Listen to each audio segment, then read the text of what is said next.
Hello guys, welcome back to another speed paint video. This time around, as you guys can read by the title of the video, it's a celebratory illustration.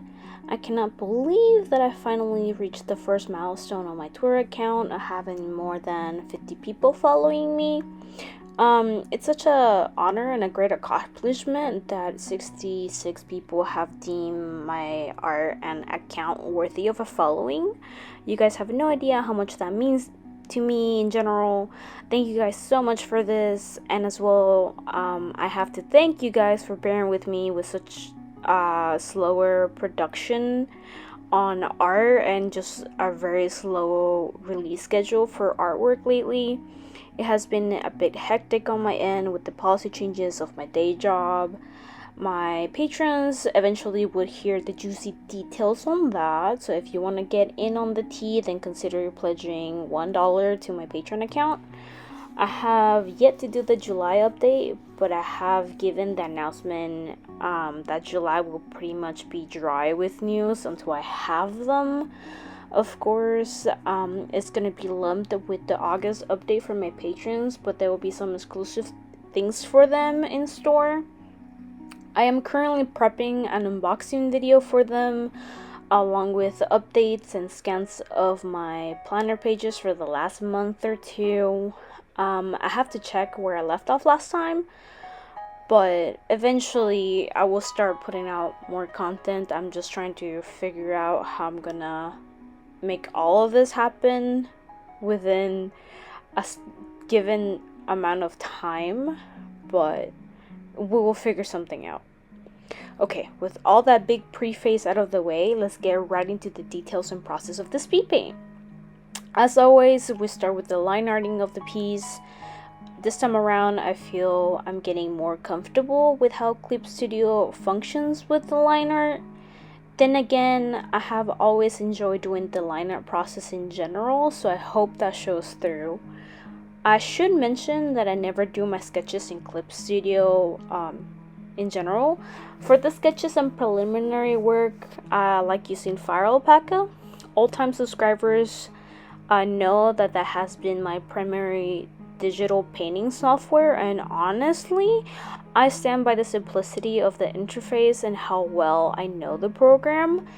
It's my comfort program at this point, and kind of a digital sketchbook, if you will. For the hands and the hair, I use the G-Nib pen brush that the program comes with. I think I changed the settings of the brush to be a little bit on the softer side, given I am able to control how much pressure I put on the tablet and on the pen tip itself. I have always had that awareness of how much pressure to use to get a certain thickness of a stroke, and I think it all comes down from experience of using round brushes traditionally with watercolor for so many years. So I kind of just translated it to how I use and hold the stylus for the tablet.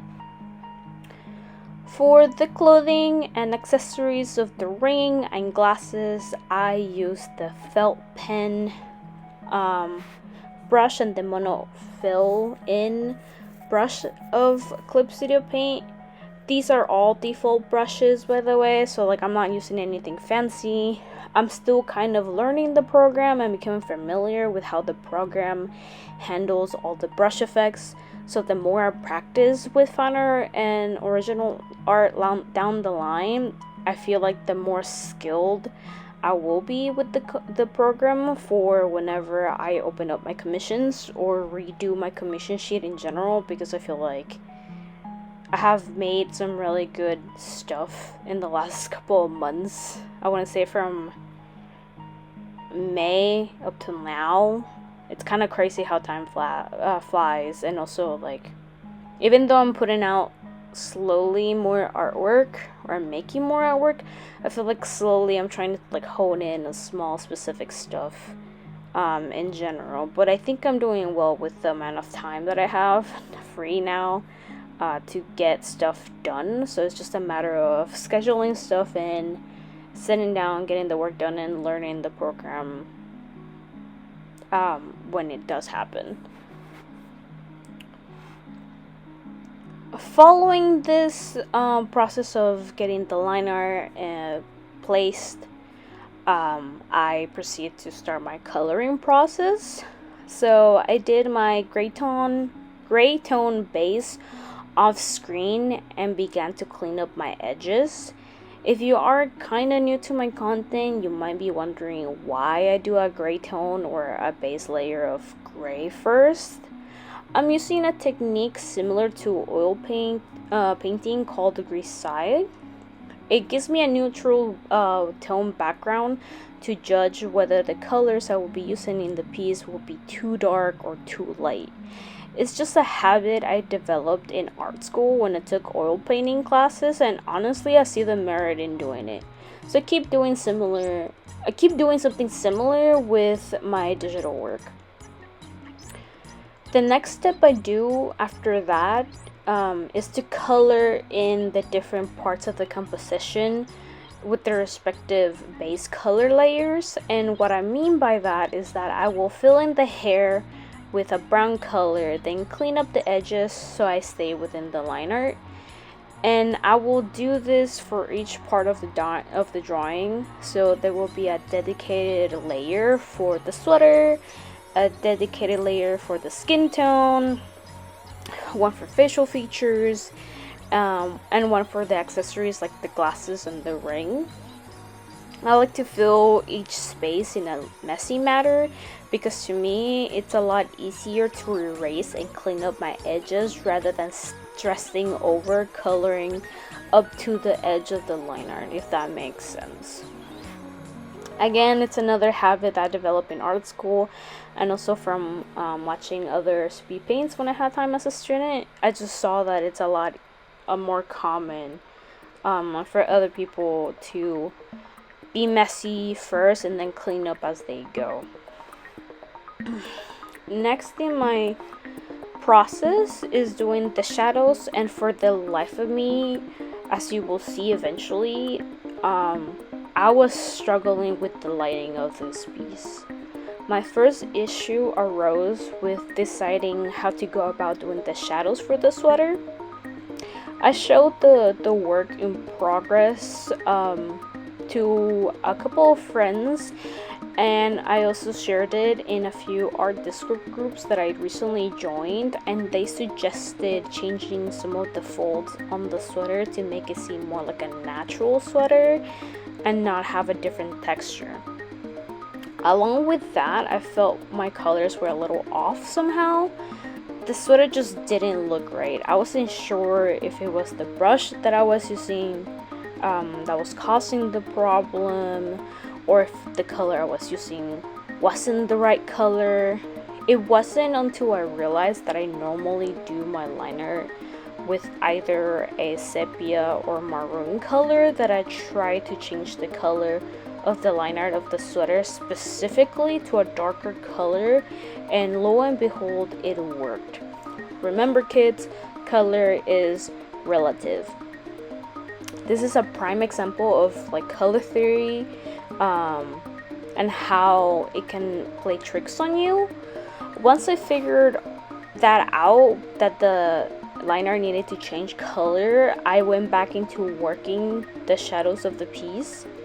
I wanted this soft, light kind of shadow, so I blurred out the edges to give that feel.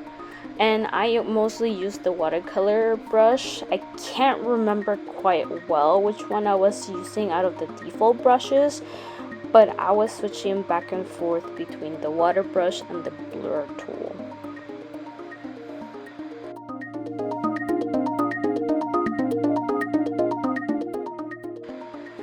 The hair is my favorite part so far. I had to do 2 layers of shadow colors and 1 of highlights, but so far it is super close to my actual hair color. I feel like I've gotten down how I like to render dark hair color just from how often I've done brunette hair lately with drawing mitts and a few other commissions in the past.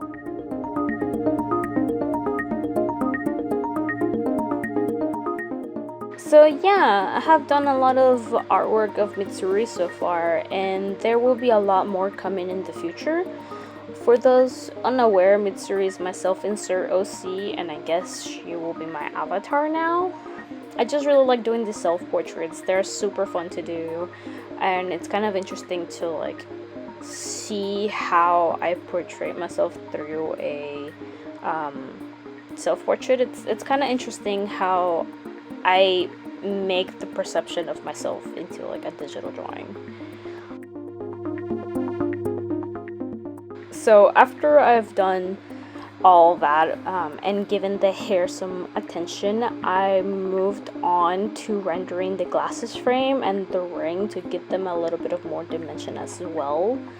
From here on, I kind of move around the piece, giving the sweater some more texture and switching some shadows around to retouching the hair and do some skin shadows as well.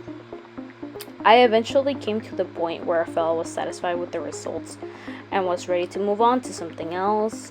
So you will see me write with the brush a thank you message, but I ended up going to Firealpaca off screen to get the final effects of the letter with the transparent 50 plus number on her hands.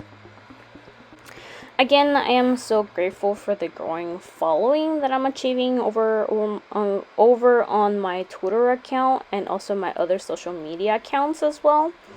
I think I understand why they say that it takes time for things to grow, but honestly, I'm enjoying the process. Of course, I am putting more focus and emphasis on making things that I enjoy and putting out good content, even if it takes a while. I hope that I can persuade you guys to hit that bell notification for updates on my YouTube channel and my Twitter account so you guys don't miss anything whenever I post. If you made it this far into the video, then thank you so much for giving me some of your time. It truly means a lot to me that I'm getting supported somehow, even with the little things like being watched and getting some feedback from you guys. If you truly feel that I earned it, then don't be afraid to subscribe and follow me on my social medias as well. All the links are down in the description box. And if you really like what you see, then please consider pledging to my Patreon page. Patrons get exclusive information about my artistic goals and journey, some digital downloads, and discounted commissions when they do happen. They also get their name showcased at the very end of the speed paints as well. I honestly cannot thank my patrons enough for supporting me this way, even if it's just a little dry on content at the moment. Another way that you guys can help me out on the long run is just to spread the word around about me. Word of mouth and resharing is by far the cheapest and easiest way to help me out. Unfortunately, my time here in this video is running kind of short, so I have to say goodbye for now. I am working on the next drawing, but I have no idea when that will be released in general for posting and for the speed paint video. But I am working out on trying to figure out a work schedule outside of work to get all that sorted out. But give or take, it might not be released until the end of the month, so please be on the lookout for that. Again, thank you so much for your time, and I hope you guys have a good one whenever you are. Yeah, yeet!